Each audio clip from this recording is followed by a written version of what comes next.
Ha!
Gentlemen, I'm sorry, but all my instincts tell me that Mr. Flint's archaic sense of independence may eventually re-emerge with disruptive results. Dr. Krupov is right. Flint will never conform. It may be best to return him to his elements. The electrofragmentizer. The electrofragmentizer. The electrofragmentizer. The electrofragmentizer. The electrofragmentizer. The electrofragmentizer. The electrofragmentizer. The electrofragmentizer.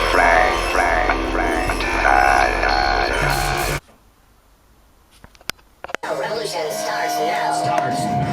We have to pass the bill so that you can find out what is in there. You are about to enter the Peter Schiff Show. If we lose freedom here, there's no place to escape to. This is the last stand on Earth. The Peter Schiff Show is on. Call them now. 855 or SHIP. That's 855-472-4433. I don't know when they decided that they wanted to make a version of themselves. Your life, your stories, your freedom. The Peter Schiff Show. Good morning, everybody. Hope you're doing well. Sit down on you.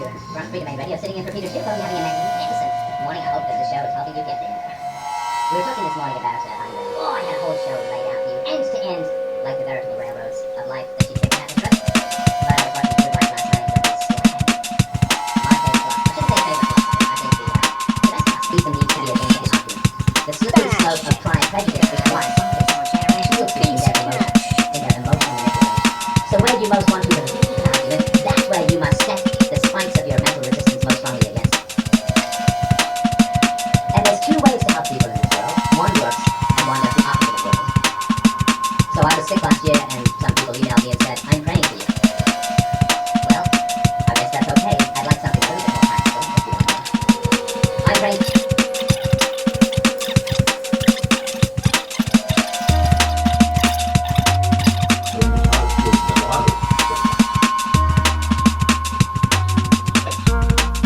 You can start a business and hire people. Oh no, that's too practical.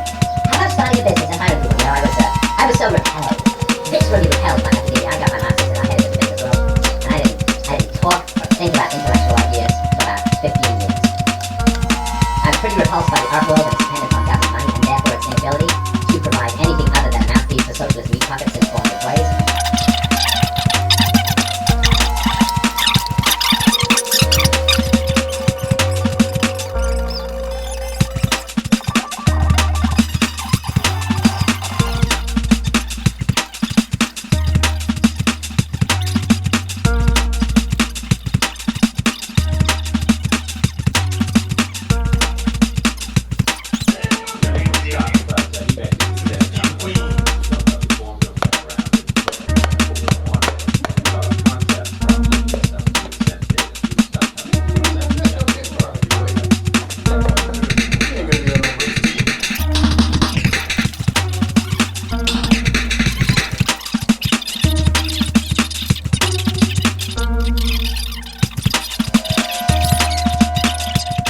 I guess FM philosophers didn't waste a lot of energy sort of justifying their positions. They just sort of enforced their positions. That's a very, very diplomatic way to put it. Yeah. I don't waste a lot of energy justifying well, their yeah, positions. you don't oppose that president. You know, they're sort of saying, well, this is how it is. Let history decide which one of us is right.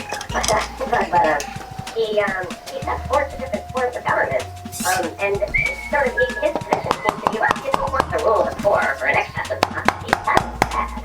And sort of leaves it at that. And he's sending the states with, equally matter-of-factly, well, you certainly don't want the rich of the rule of the super rich. That's an overarching. That is bad. And I'm reading this stuff and I'm scratching my head and thinking, yeah, he seems to be right.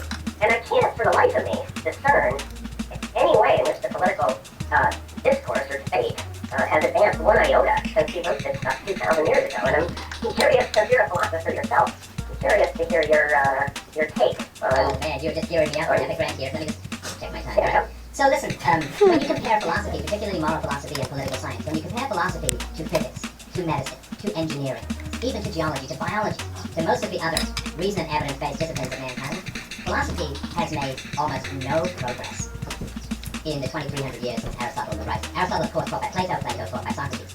Now, Aristotle was a bit conservative, for the main reason that one smoking crater